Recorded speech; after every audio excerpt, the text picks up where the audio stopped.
أعوذ بالله من الشيطان الرجيم بسم الله الرحمن الرحيم أحييكم بالتحية الإسلام السلام عليكم ورحمة الله وبركاته إن الحمد لله نحمده ونستعينه ونعوذ بالله من شرور أنفسنا ومن سيئات أعمالنا ما يهده الله فلا مضل له ومن يضلل فلا تجد له وليا مرشدا.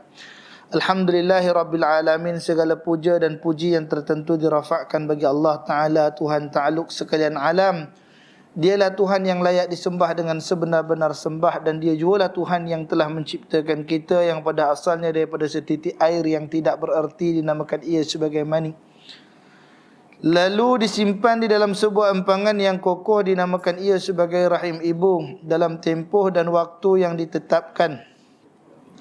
Maka lahirlah kita ke dunia ini diiringi dengan nikmat-nikmat daripada Allah Subhanahu wa taala. Dan sebesar-besar nikmat yang kita perolehi pada malam yang mulia ini adalah nikmat Islam dan iman. Selawat bertangkaikan salam ke atas junjungan besar kita Sayyiduna wa Habibuna Syafi'una wa Zuhrina wa Maulana Muhammadun sallallahu alaihi wasallam, yang mana syafaat dan bantuan daripada baginda Nabi lah yang kita dambakan di akhirat kelak, ke atas ahli keluarganya, para sahabatnya dan orang-orang yang mengikuti jejak langkahnya. Alhamdulillah. Syukur kita kehadrat Allah Subhanahu wa taala. Pada malam mulia ini dapat lagi kita bertemu dalam perbahasan kitab Hidayatus Salikin fi Sulukil Maslakil Muttaqin, yang diimpunkan akan dia oleh Syekh Abdul Somad Palembang dan ditahqiq oleh guru mulia kita almarhum Syekh Ahmad Fahmi bin Haji Zamzam Abu Ali Al-Banjari Al-Nadwi Al-Maliki hafizahullahu rahimahullahu ta'ala warra'ah. Dan kita sampai kepada fasal menjaga perut. Qala musannifur rahimahullahu ta'ala wa bi'ulumihi fi kitabihi wa nafa'ani fid darainil amin. Menjaga perut. Kata pengarang kitab rahimahullahu ta'ala dalam kitabnya, adapun perut, maka engkau peliharakan akan dia daripada memakan yang haram dan yang syubhat. Maka hendaklah engkau bersungguh-sungguh menuntut yang halal, kerana sabda Nabi sallallahu alaihi wasallam, talabul halali wajibun ala kulli muslimin. Rawahu Dailami fil Musnad Firdaus. Maksudnya, menuntut yang halal itu fardu atas tiap-tiap orang Islam. Jadi ini kata Al-Imam Al-Ghazali rahimahullah ta'ala, menjaga perut itu tadi dengan cara memeliharanya daripada memakan yang haram. Sesuatu yang haram itu tadi sudah dijelaskan, sebagaimana sabda Nabi SAW, al-halalul bayyin wa haramul bayyin wa bainahuma syubha. Yang halal itu telah jelas, yang haram tu juga jelas, dan ada di antara keduanya yang dipanggil samar-samar, iaitu syubhah. Maka apa kata Nabi SAW? Bagi menuntut yang halal itu adalah wajib atas tiap-tiap orang Islam. Itu sebab apa yang kita kerjakan, apa yang kita makan, daripada sumber-sumber yang tersebut hendaklah dipastikan terlebih dahulu kehalalannya, iaitu kebaikannya, ataupun kita sebut di sini sesuatu yang elok untuk dimakan, yang dituntut oleh Allah Subhanahu wa taala.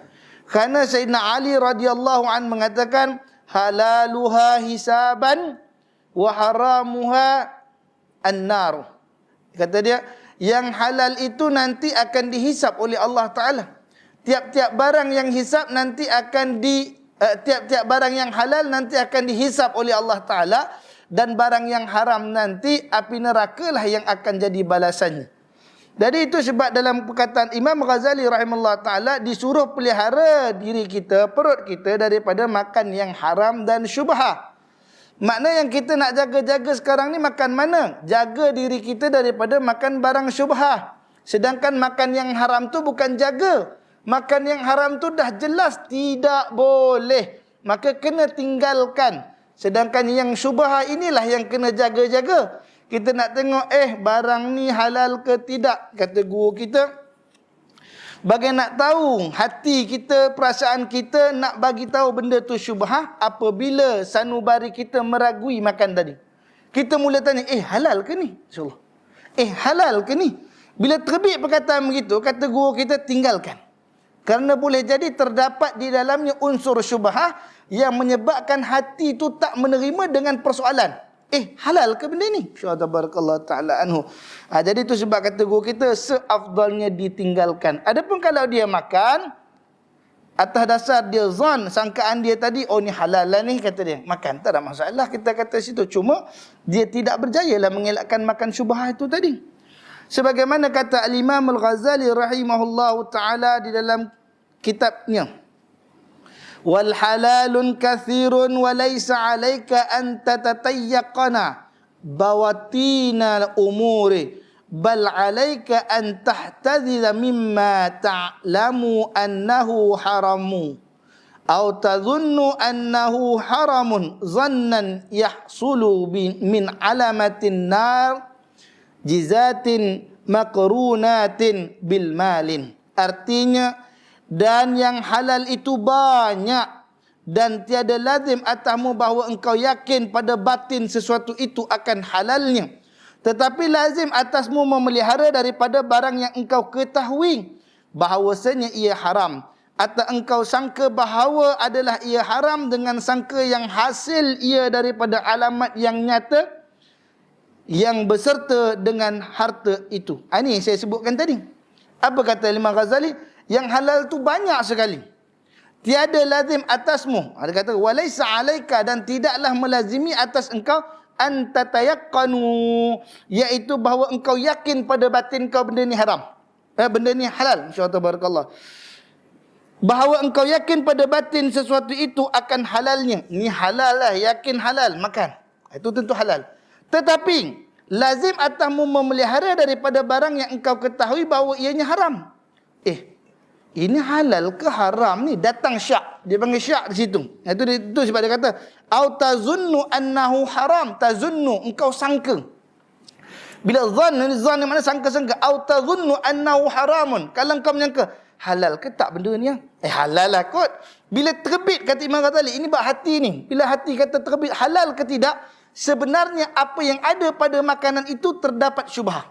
Ini Al-Alim Al-Imam Hujjatul Islam Abu Hamid Muhammad Ibn Muhammad Al-Ghazali At-Tusi rahimahullah ta'ala bagi panduan pada kita. Kalau hati kita tu terdetik tentang halal dan haram suatu benda tu, maka taraktu, tinggalkan ia. Tak payahlah makan. Kata dia sebab tu awal perkataannya, wa halalun kathirun, yang halal banyak lagi.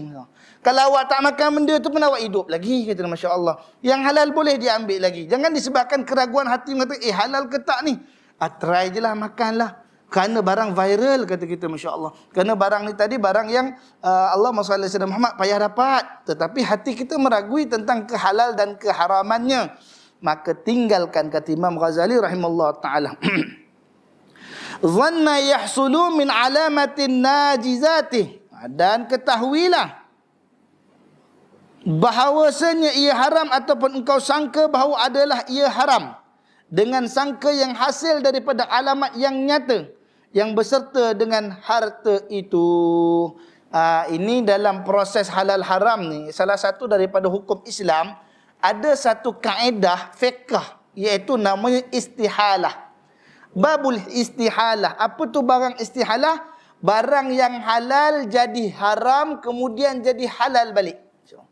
Contoh, saya katakan pulut itu halal. Lalu kita tanak pulut, lalu kita tapaikan pulut tadi. Masih lagi halal. Kemudian air daripada sumber penapaian tadi, kita jadikan sebagai bahan minuman. Tu kita panggil tuak. InsyaAllah. Apa hukum minum tuak? Haram. InsyaAllah. Dah jatuh haram. Kemudian apabila tuak itu tadi diperam lagi dalam satu tempoh waktu yang panjang, maka berubahlah tuak tadi menjadi cuka. Jadi halal balik. Begitu juga dengan isu orang kata, Ustaz, kami beli ikan keli daripada satu daerah ni, dia bagi makan dengan perut khinzir, kata dia, Masya Allah, campak perut khinzir. Boleh tak kami nak makan ikan keli itu? InsyaAllah. Jadi itu sebab guru kami ajak, iaitu keli yang tersebut juga dijalankan proses istihalahnya. Tapi bukan istihalah tapai tadi, tak. Istihalahnya bagaimana? Ikan tadi mestilah diambil, dipelihara dan diberi makan yang lain selama sekurang-kurangnya 1 ke 2 minggu. supaya proses makanan dan najis tadi terhasil pembuangan dan pemakanan baru, pencernaan berlaku. Jadi setelah tu makanlah ikan keli tadi. Tidak ada keraguan. Tapi kalau dia keluar-keluar, memang kita nampak orang tu campak usus khinzir masuk dalam tu, dan keli gerumun makan, insyaAllah. Kemudian kita ambil. Itu kita tak kata haram, kita kata syubhah. Kerana telah bercampur barang yang haram ke dalam barang yang halal. Ikan keli itu halal. Tapi masuk dalam perut ikan keli tadi, itu perut khinzir. Maka jatuh dia syubhah. Itu sebab kata Al-Imam Abdullah Alwi Al-Haddad rahimahullahu ta'ala, katanya, barang siapa yang lisannya nak dijadikan perkataannya itu hikmah. Bila dia bercakap, orang dengar. Bila isteri dengar jadi taat. Anak-anak dengar jadi taat. Maka peliharalah lisannya atau mulutnya daripada memasuki barang yang syubhah sekurang-kurangnya 40 hari. Itu mana kena jaga lisan kita daripada masuk barang yang syubhah itu tadi. Itu sebab dia katakan di sini alamatun najizatun maqrunatin bil mal, iaitu khuatir adalah bahawa engkau sangka bahawa adalah ia haram dengan sangka yang hasil daripada alamat yang nyata dan beserta dengan harta itu, barang tadi. Itu sebab dulu kita ada perbahasan dalam majlis fatwa kebangsaan, ingat saya, tentang proses perubatan yang menggunakan sumber daripada barangan khinzir. Kalau kita bahasa Melayu kita panggil sumber babi lah, kita sebut dalam bahasanya, masya-Allah. Itu nama sejenis binatang. Insya-Allah, bukan ada niat lain tak. Kita kata bahawa sel-sel darah yang ada pada khinzir tadi hampir menyerupai manusia. Hampir menyerupai manusia. Jadi bolehlah kita pakai dia kerana kehampirannya kepada manusia. Memang saya tak nafikan. Kalau dia kata sel darah khinzir tadi macam darah manusia, saya tetap sokong. Kerana asalnya khinzir tadi, kalau kita ikut dalam zaman Bani Israel, bukankah mereka itu asalnya orang? Asal khinzir itu orang. Tabarakallah ta'ala. Ketika mana umat Nabi Musa alaihissalam main helah dengan Allah Ta'ala, mereka menangkap ikan pada hari Sabtu. Seluruh umat-umat yang menangkap ikan pada hari Sabtu tadi, Allah ubah jadi beruk. Kirdatun, Allah jadikan kirdan. Jadi mereka jadi beruk. Sedangkan para ulama mereka yang menyokong mereka, yang mengacukan kata, ya boleh, membolehkan mereka dan bersekongkol kerana nak dapatkan hasil daripada ikan tersebut, Allah ubah menjadi khinzir. Ini sirah dalam Quran. Quran cerita bab cerita tu. Yang ulama'nya jadi khinzir, yang rakyatnya jadi kirdatun, jadi beruk, kata Masya Allah Tabarakallah. Sebab tak heran kalau khinzir ni akan berleluasa. Dan percayalah bahawa khinzir ini tidak akan dapat dimusnahkan oleh siapa-siapa pun, melainkan nanti akan datang Nabi Allah Isa alaihissalam. Nabi Isa yang akan datang bentera khinzir ni. Kan kata dia, nanti akan datang suatu zaman Isa akan turun ke dunia, membenteras tiang-tiang salib dan membunuh khanazir, iaitu khinzir-khinzir. Itu kerja Nabi Allah Isa alaihissalam, nanti sampai lenyap semua khinzir-khinzir tersebut. Ya Masya Allah.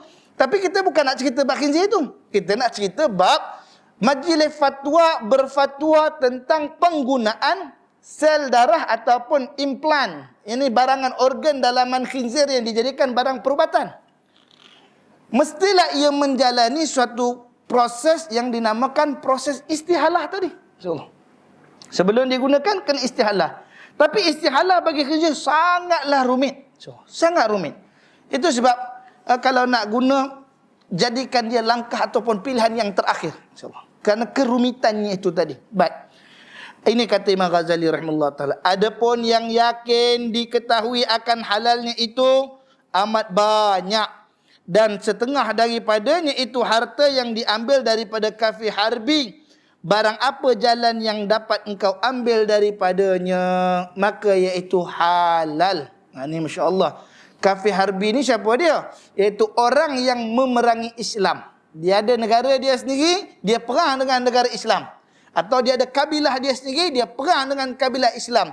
Berlakulah peperangan di antara Muslim dan kafir ini tadi, sehingga tumpaslah si kafir harbi. Maka hartanya kita ambil, maka hukumnya halal. Itu kita panggil sebagai harta ghanimah. Harta rampasan perang, insyaAllah. Rampasannya ada dua, insyaAllah. Satu ghanimah, satu lagi ghasab. Ghanimah ni harta yang diambil dengan cara perang, kemudian kita perolehi dengan sebab perang. Adapun ghasab iaitu harta rampasan yang diambil secara paksaan, rampas tanpa izin. Ini panggil ghasab. Yang ini bukan berlaku di luar saja, banyak jadi contoh dalam masjid. InsyaAllah. Dia tak ada wuduk, dia duduk santai itikaf, terkeluar angin dia, hadas ringannya. Kemudian dia nak pergi berwuduk, dia datang tadi pakai slipper kat depan. Jadi tempat wuduk belakang. Dia pergi belakang, dia sarung slipper orang, dia pergi ambil wuduk kat belakang. Menggunakan slipper orang. Itu kita panggil ghasab, insyaAllah. Dan perbuatan ni haram malah berdosa. Insya-Allah taala. Tak boleh kita suka-suka. Ni slipper kena ni Pak Imam punya ni, sarung kejap lah kata dia. Dia pun pergi sarung bawa, pergi pakai sana. Bila tuan punya slipper nak balik nanti dia sarung slipper, awak slipper aku basah ni kata dia. Tadi rasa kering, hujan tak hujan kata dia, masya-Allah. Ini al-ghasab iaitu rampas harta, yang ni tak boleh. Adapun yang disebut dia kata dan setengah daripadanya itu harta yang diambil daripada kafir harbi. Barang apa jalan yang dapat engkau ambil daripadanya, iaitu dengan perang tadi, dipanggil ghanimah, insya-Allah. Maka iaitu halal. Tetapi jika ada sesuatu yang diambil daripada kafir harbi itu dengan diperangi daripada raja, maka iaitu tiada halal melainkan kemudian daripada dikeluarkan khumusnya 1/5. Dan lagi halal barang yang dapat daripada berburu-buruan. Baik, tentang harta ghanimah tadi, bukan maknanya kita dah perang, barang tu jatuh, kemudian kita ambil, boleh dah? Tak boleh. Kerana ghanimah dia ada pembahagian khumus. Satu bahagian untuk pemerintah, satu bahagian untuk Rasulullah, satu bahagian untuk fakir miskin, satu bahagian untuk orang pergi perang, satu bahagian untuk Baitul Mal. Ada pembahagian-pembahagian dia, tak boleh ambil. Itu sebab ada seorang sahabat radhiyallahu anhum ajma'in, mereka ni pergi perang. Perang, seronok Masya Allah. Dia perang lawan dengan musuh. Kebetulan musuh tu pakai satu selendang. Cantik selendang musuh tu. Dah perang, pyuk. Si kafir tadi jatuh, dia ambilnya selendang, diletakkan di bahunya. InsyaAllah. Dan dia perang lagi. Bila dia perang, dahsyatnya, hebatnya peperangan dia tu tadi, sampai menjadi kagum pada para sahabat lain melihatnya. Sehinggalah dia tu mati syahid dalam peperangan. Mati dia dalam peperangan. Habis perang, semua sahabat yang melihat keadaan tadi memuji dia. Hebatnya peperangan dia, hebatnya perlawanan dia tu. Allahu Akbar. Itu orang mesti masuk syurga punya lah. Itu orang mesti dapat syurga, garanti syurga. Sahabat radhiyallahu anhum cakap begitu, Nabi ada sebelah. Nabi kata, apakah kalian berbicara tentang si fulan mi fulan? Naam ya Rasulullah. Ya Rasulullah. Dan kalian mengatakan dia ahli syurga? Ya Rasulullah. InsyaAllah. Sesungguhnya aku dapati bahawa dia itu termasuk dalam kalangan ahli nar. Nanti dia masuk neraka Allah Ta'ala. Kenapa? Kerana dia mengambil suatu barang yang bukan milik dia. Itu belum lagi milik dia. Itu ghanimah rampasan perang yang nak kumpul, yang nak pakai ramai-ramai, yang kena bahagi humusnya sebanyak 5 bahagian. InsyaAllah. Adapun barang yang diambil daripada kafir yang menganiaya kita, ataupun barang seperti contoh yang berlaku terhadap Abu Sufyan. Abu Sufyan, mereka rampas barang orang Islam yang asalnya milik orang Islam, kemudian dia niagakan di mana? Niagakan di Syam. Lalu ketika dia nak balik, Nabi dan para sahabat cadang buat roadblock. Kita buat roadblock, kita ambil balik harta mereka tadi. Kerana yang dia jual tu harta kita. Keuntungan tu kita ambil balik, insya-Allah. Maka dalam perjuangan ataupun dalam perancangannya Nabi SAW untuk buat roadblock tadi, dalamnya ada musuh dalam selimut, atau kita panggil gunting dalam lipatan. Inilah dia Abdullah bin Ubay bin Salul, yang digelar sebagai Aba Munafikun, bapa munafik. Dia cepat-cepat keras tentera Islam tadi. Dia pergi jumpa dengan Abu Sufyan, bagi tahu Abu Sufyan, Muhammad nak potong kau punya jalan, Muhammad nak ambil kau punya harta. Jadi Abu Sufyan dia menukar strategi jalan dia, ikut jalan laut. Dalam masa sama dia hantar surat ke Mekah, bagi tahu pada Abu Jahal yang Muhammad ni ada perancangan untuk menahan rombongan kami. Ketika itu Abu Jahal kumpul tentera 1000 orang dapat, bergerak menuju ke Badar. Berlakulah perang Badar, yang hakikat sebenarnya bukan nak buat perang, bukan nak perang. Tujuannya nak buat roadblock, nak rampas balik harta tadi.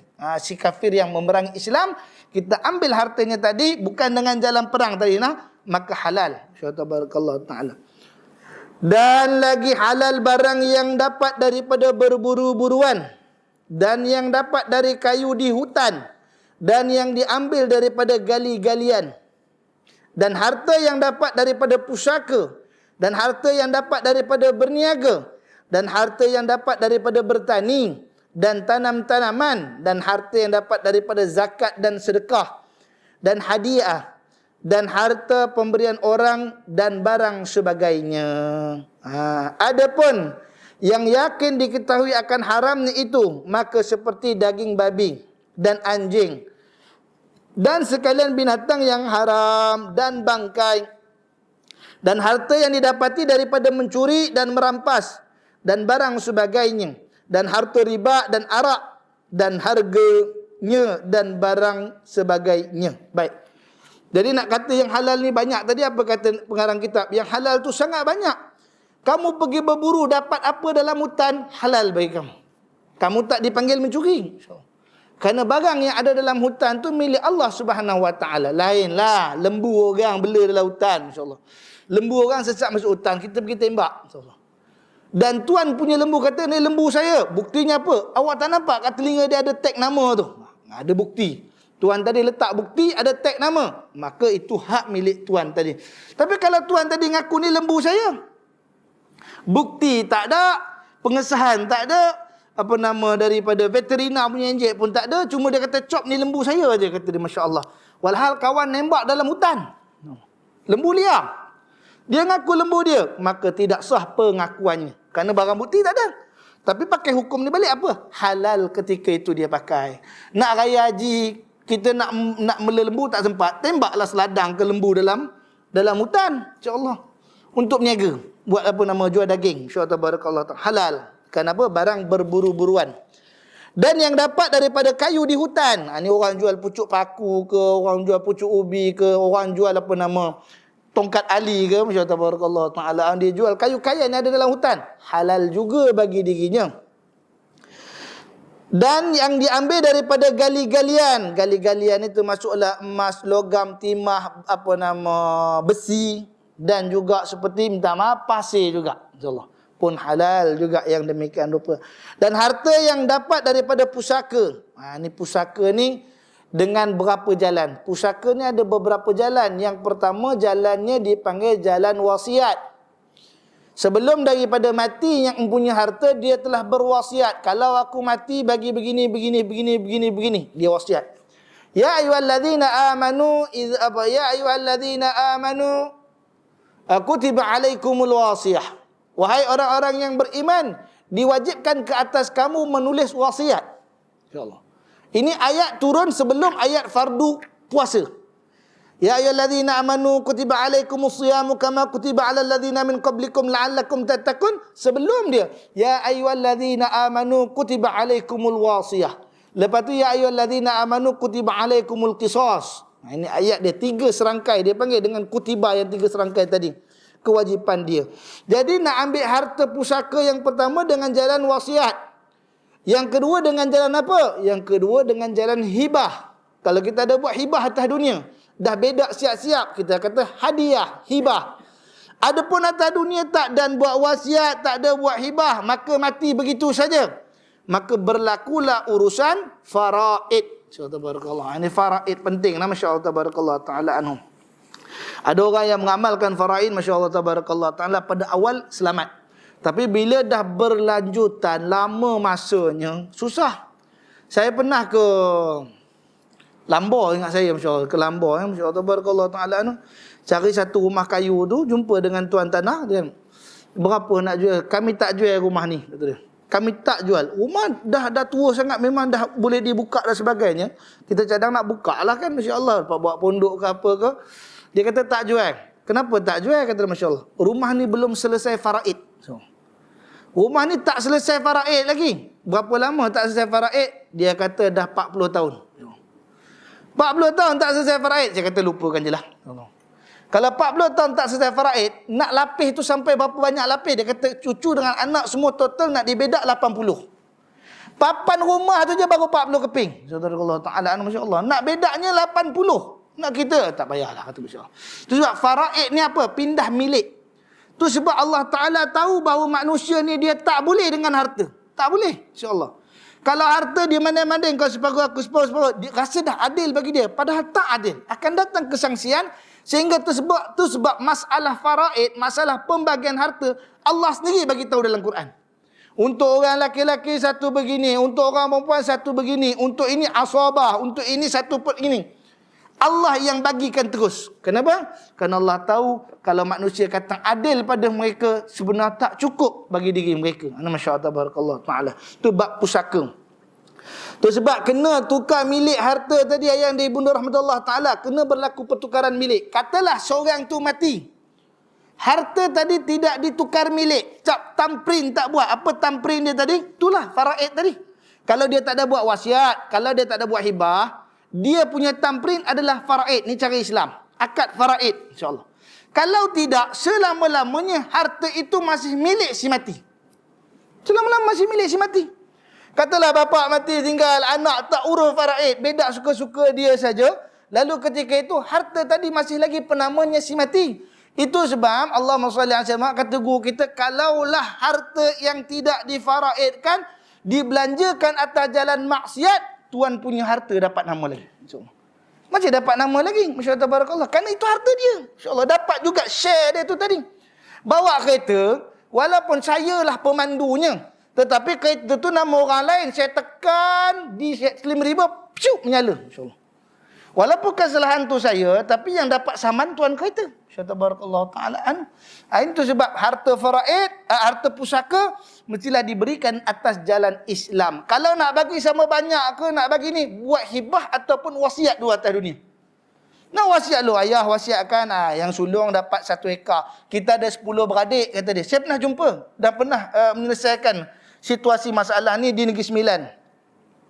Dia memiliki 10 tanah, dan dia ada 10, dia memiliki 10 tanah, dan dia memiliki 10 anak.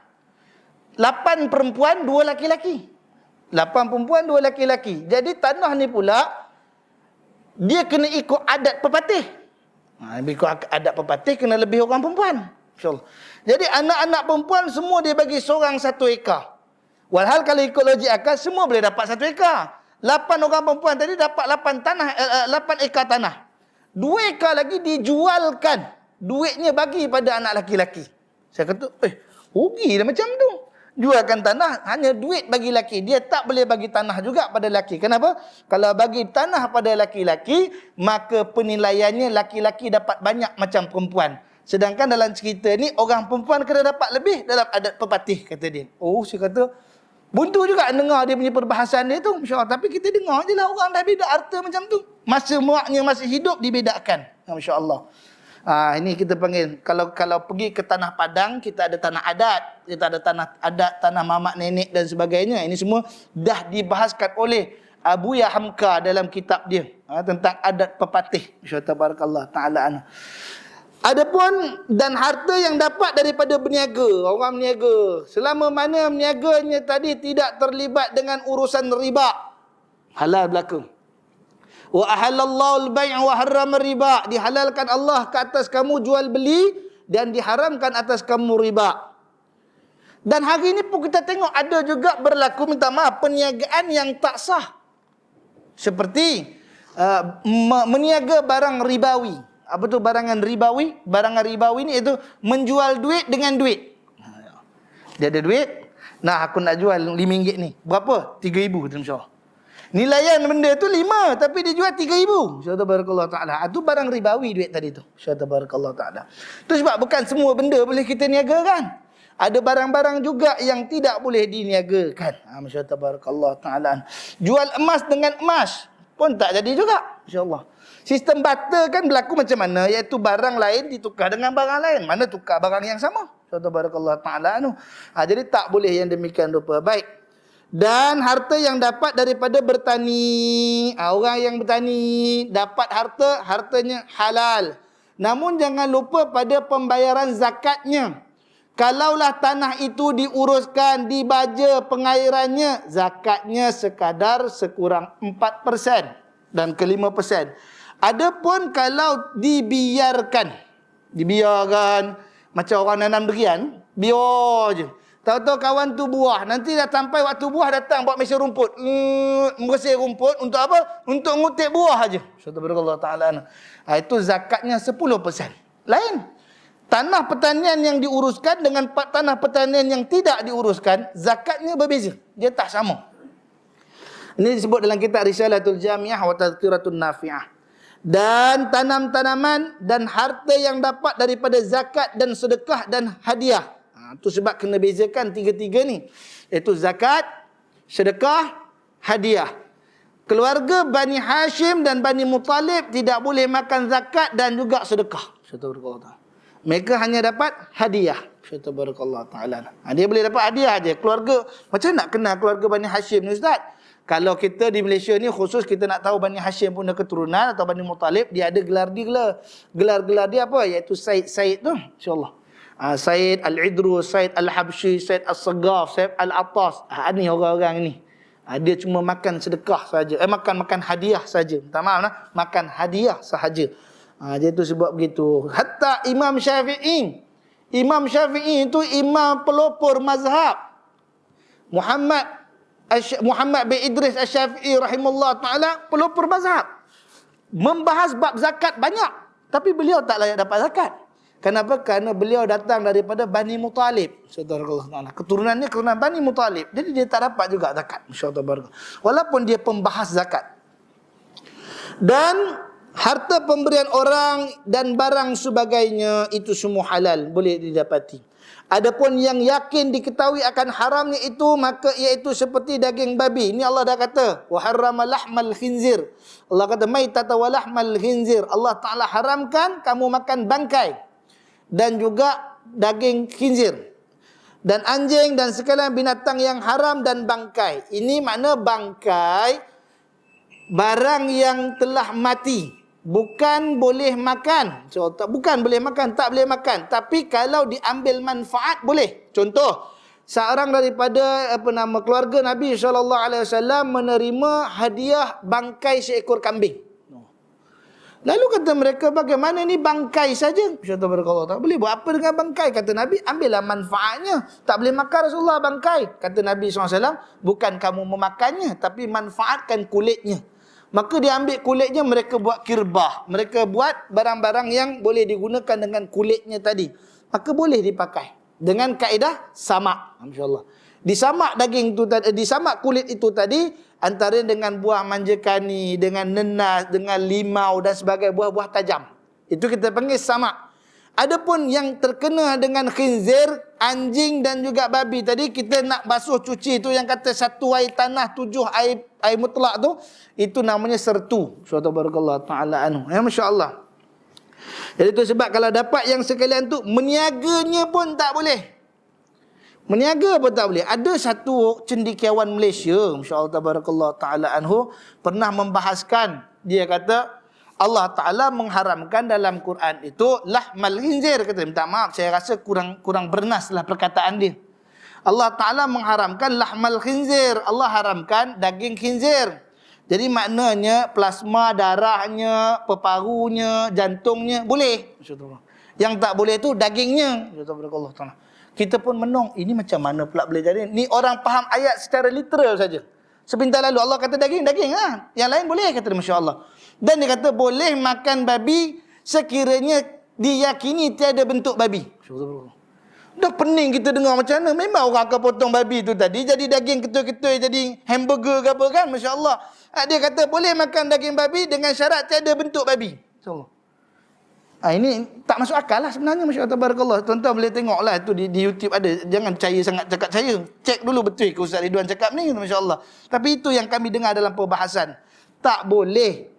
Kalau Allah dah sebut umumnya babi, maka tak boleh sekalian daripadanya serta sekufunya.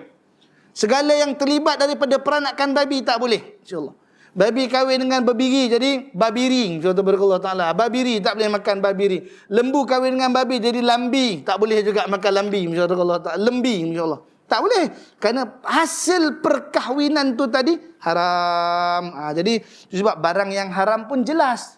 Dah Allah beritahu dah dia ni haram, yang ni halal. Yang nak jaga-jaga ni mana? Kahwinan antara keduanya. Kita kahwinkan keduanya pakai barang halal tetapi guna minta mana buat apa nama berbola-berbola ke apa ke, daging dah halal tapi dicelup dengan minyak babi. So, mi kuning kita kata dah cantik dah tapi dia pergi sulam dengan minyak babi kata dia. Daripada lemak babi yang dicairkan supaya tahan mi tadi. Tu dah ragu. Dah ragu-ragu. Jadi itu yang kita nak jaga. Haram tak perlu jaga. Haram memang kena buang tepi. InsyaAllah. Dia kata, ini haram ni kena, boleh ke tak? Dia boleh. Bukan jaga-jaga. Dah tahu haram, tolak terus. Yang nak berjaga-jaga, kata Imam Ghazali, adalah barang yang syubhah. Dengan cara apa tadi nak tahu dia itu adalah barang yang syubhah? Bizan, iaitu dengan sangkaan. Sangka macam mana? Iaitu ada pun yang zan menyangka akan haramnya. Maka iaitu seperti harta raja yang zalim. Macam mana harta yang zalim yang tiada adil? Yang ghalib. Macam mana harta raja pula jadi haram ni? Itu kita akan sambung pada siri akan datang. Wallahu ta'ala a'lam. Sekadar itu saja pada malam mulia ni. Salah silap tutur bicara saya pula saya sampaikan kiranya tak bertepatan dengan murad kita, bersalah dengan pandangan ulama'. Pada Allah Jalla Jalaluhu wal Azam saya minta ampun barisan ayahanda, ibunda, adinda dan kekanda sekalian yang saya nyusun 10 jari, mohon maaf. Aqulu qauli hadza wa astaghfirullahal azim li wa lakum wa lisairil muslimin wal muslimat wal mu'minin wal mu'minat fastaghfiru innahu huwal ghafurur rahim. A'udzubillahi minasyaitonir rajim. Bismillahirrahmanirrahim. ربنا انفعنا بما علمتنا رب علمنا الذي ينفعنا رب فقنا وفقه أهلنا وقرابة لنا في ديننا مع القدر أنثى وذكر اللهم افتح علينا فتوح العارفين اهدنا الصراط المستقيم وصراط الذين أنعمت عليهم من النبيين والصديق والشهداء والصالحين وحسن أولئك رفيقا يا أرحم الراحمين اللهم إنا نعوذ بك من العلم لا ينفع وقلب لا يخشع وعمل لا يرفع والدعاء لا يسمع ربنا تقبل منا دعانا إنك أنت السميع العليم وتب علينا يا مولانا إنك أنت التواب الرحيم دعواهم فيها سبحانك اللهم وتحيتهم فيها سلام آخر دعواهم أن الحمد لله رب العالمين تقبل الله منكم